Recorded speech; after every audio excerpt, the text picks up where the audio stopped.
Diz assim a Escritura Sagrada: Lembrai-vos da lei de Moisés, meu servo, a qual lhe prescrevi em Horebe, para todo Israel, a saber, estatutos e juízos.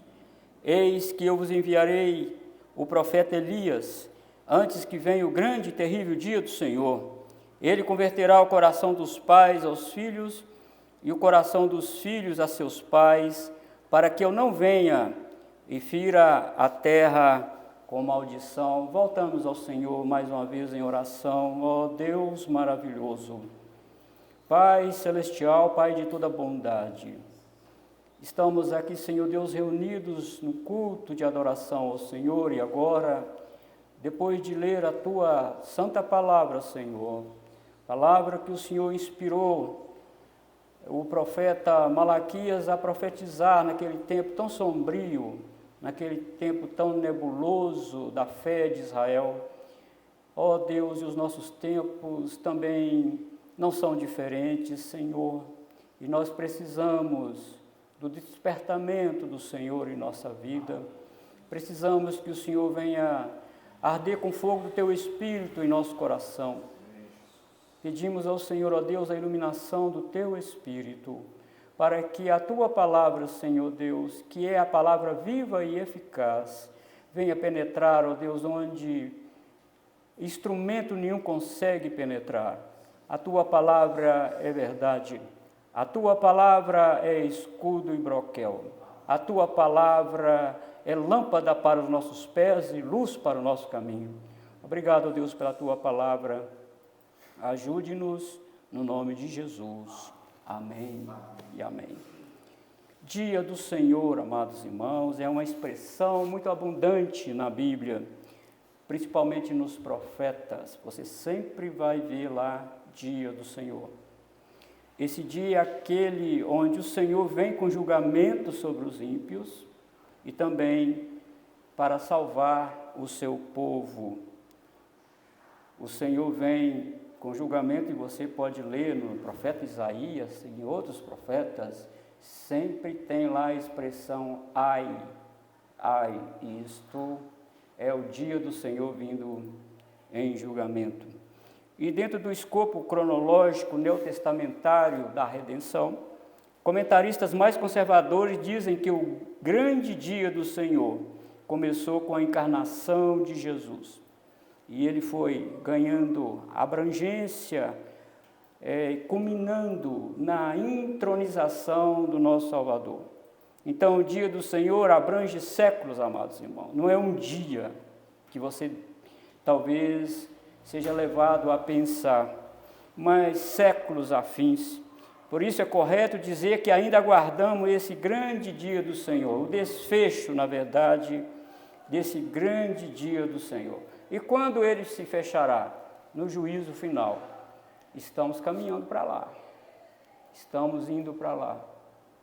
Então, tudo aquilo que nós estamos fazendo agora, às vezes a nossa diligência, ou também a nossa negligência, será pesada naquele grande dia. Esse dia que nós estamos terminando agora, amados irmãos, está indo para a eternidade. Que bom que você está aqui, fazendo parte, cultuando, na verdade, nem fazendo parte, mas cultuando ao Senhor. Muitos deixaram em branco esse dia que está indo para a eternidade. Apocalipse diz: bem-aventurado aquele que faz parte da primeira ressurreição. Sobre este não vem o dano, ele não sofre o dano da segunda morte. Há muitas bem-aventuranças no Apocalipse. E também a outra bem-aventurança é aquele: bem-aventurado é aquele que desde já morre no Senhor, para que descanse das suas obras, das suas fadigas, e as suas obras o sigam. Esse dia teve obras. E ele está indo para a eternidade. Ele está indo para lá, está fechando essa cortina desse dia.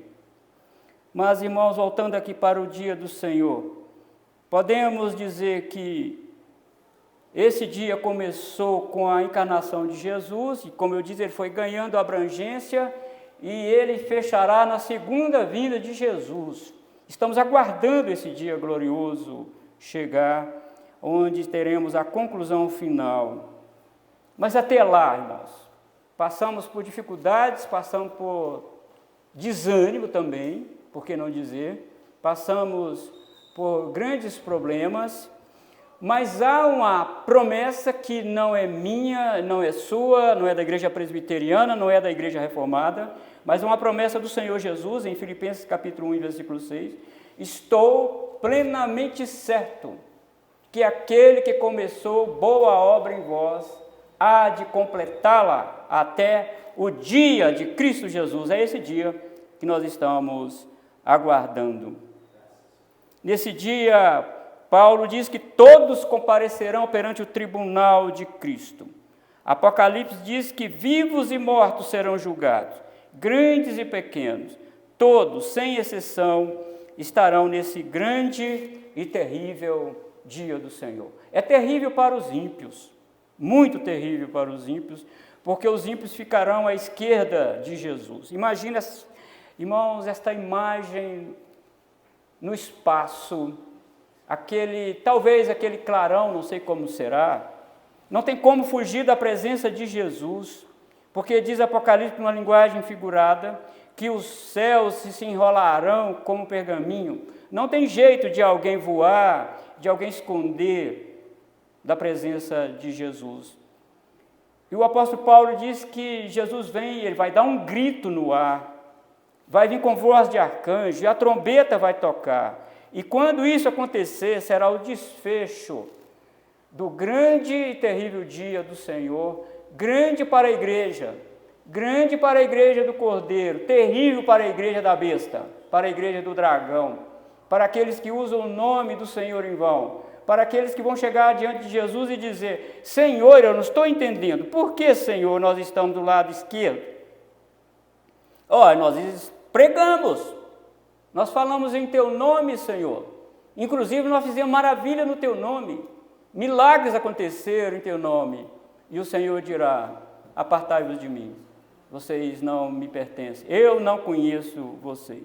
E é naquele grande dia, nesse desfecho desse grande dia, que Malaquias está falando aqui, irmãos, que o Senhor Jesus vai dizer: vinde, benditos de meu Pai, possuir por herança o reino que vos está preparado desde a fundação do mundo. Benditos de meu Pai. Mas o que estão à esquerda: apartai-vos de mim, malditos para o fogo eterno. Duas palavras ou duas expressões grandes e terríveis no dia do Senhor. E quem não estiver escudado em Cristo, quem não estiver vestido com as vestes da justiça de Cristo, estarão à esquerda dele. E como diz aqui Malaquias: mas para vós que temeis o meu nome, nascerá o sol da justiça. Aí é salvação, trazendo salvação para as vossas almas. E eu quero falar nesta noite com você que esta é a última mensagem do Antigo Testamento, e vamos ter aqui aproximadamente 400 anos sem Deus falar por escrito ou por profeta. É claro que Deus sempre esteve com o seu povo. Se você não estudou ainda a história dos Macabeus, como que Deus usou aquela família dos Macabeus para lutar bravamente contra os inimigos, você precisa ler e conhecer como que Deus esteve com aquele povo. Nesse interregno entre a profecia de Malaquias e o nascimento de Jesus.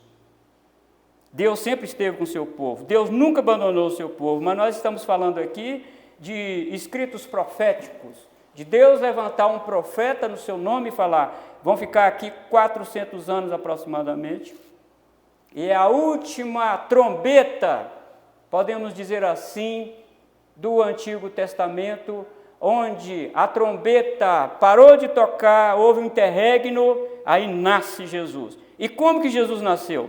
Você sabe. Como era o mundo quando Jesus nasceu? Que aqui é o dia do Senhor de Malaquias. Nós estamos do lado de cada cruz, do derramamento do Espírito. Nós estamos do lado de cada entronização do Messias. nós estamos bem adiantados. Mas para Malaquias até Jesus, o nascimento de Jesus foi o grande dia do Senhor. E como estava o mundo naquela época? Lucas nos informa que o povo estava em grande trevas,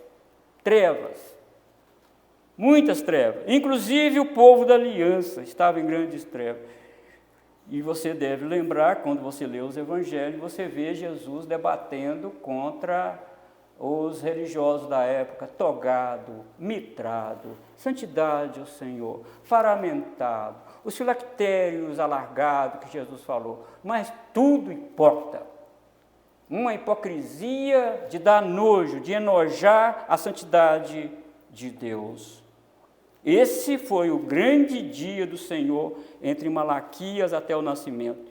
Agora, existe ainda esse grande dia do Senhor da sua segunda vinda. É o que nós estamos aqui. Nós estamos no final desse grande dia. Por isso, Deus envia uma mensagem de despertamento antes que Ele venha.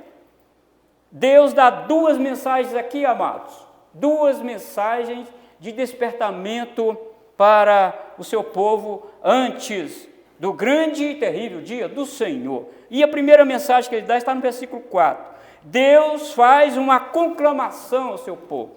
Volte-se para a palavra de Deus. Volte-se para a palavra de Deus. Eles tinham abandonado a palavra de Deus. Você vê isso aí no versículo 4. Lembrai-vos da lei de Moisés, meu servo, a qual lhe prescrevi em Horebe, para todo Israel, a saber, estatutos e juízos. Lembra da lei de Moisés. Lembrar aqui, obedeça à lei de Moisés. É preciso olhar para o passado para compreender as exigências que Deus fez na sua palavra. Lembrai-vos da lei de Moisés, meu servo. Irmãos, se não colocarmos os nossos olhos na palavra do Senhor, se não pedirmos ao Senhor compreensão, nunca, jamais entenderemos as razões pelas quais Deus vai julgar os perversos e salvar aqueles que estão em Cristo Jesus. Diz Deus que Ele prescreveu sua vontade a todo Israel. Está prescrito. A lei de Moisés. Volte-se para a palavra do Senhor. E quando você lê o rei Josias, você lembra do rei Josias? Irmãos, o despertamento, o avivamento nunca começa com ativismo religioso. É bom ter atividade religiosa, mas ativismo religioso não. As pessoas acham que Deus está preocupado com ativismo religioso. Deus está preocupado com o povo voltando-se à centralidade da sua palavra. Talvez você ainda não se apercebeu, desde a reforma protestante, o púlpito fica no meio do templo. Por quê? Centralidade da palavra do Senhor.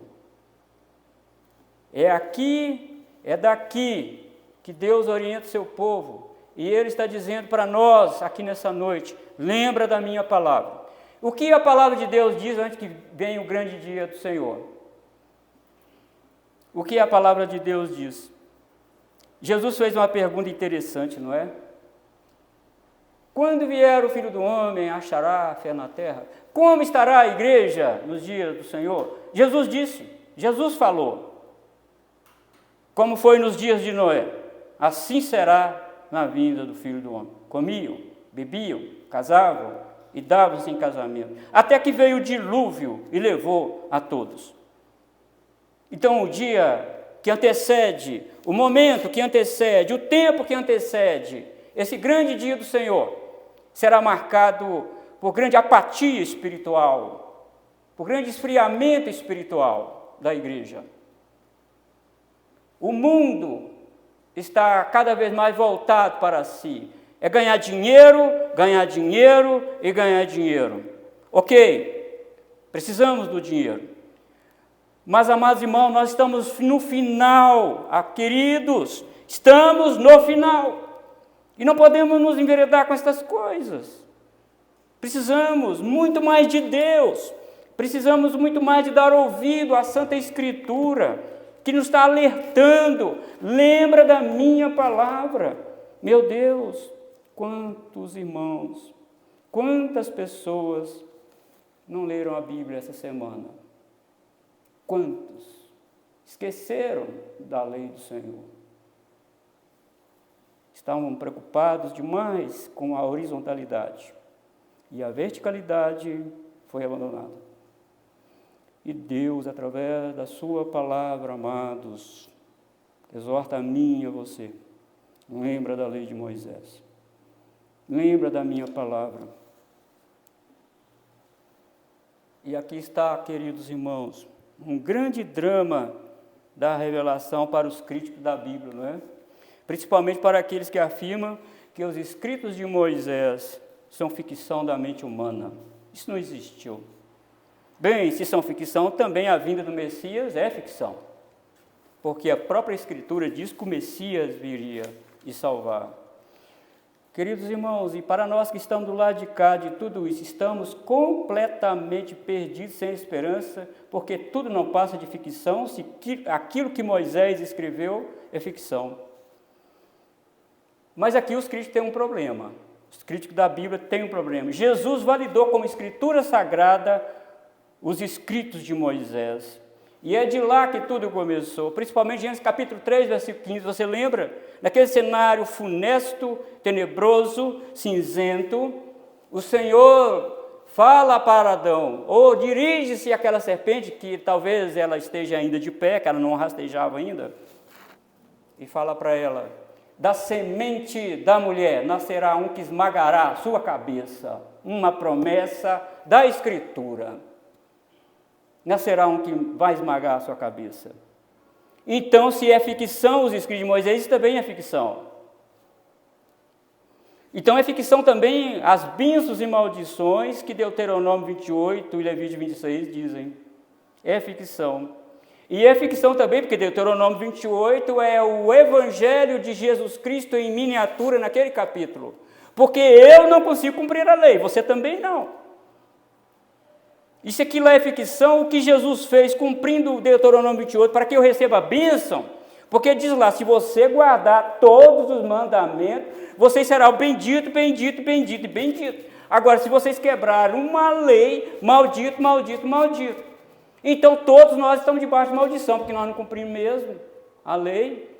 E Cristo veio, assumiu o meu lugar, o seu lugar, e cumpriu o Deuteronômio 28. Agora eu não estou debaixo de maldição.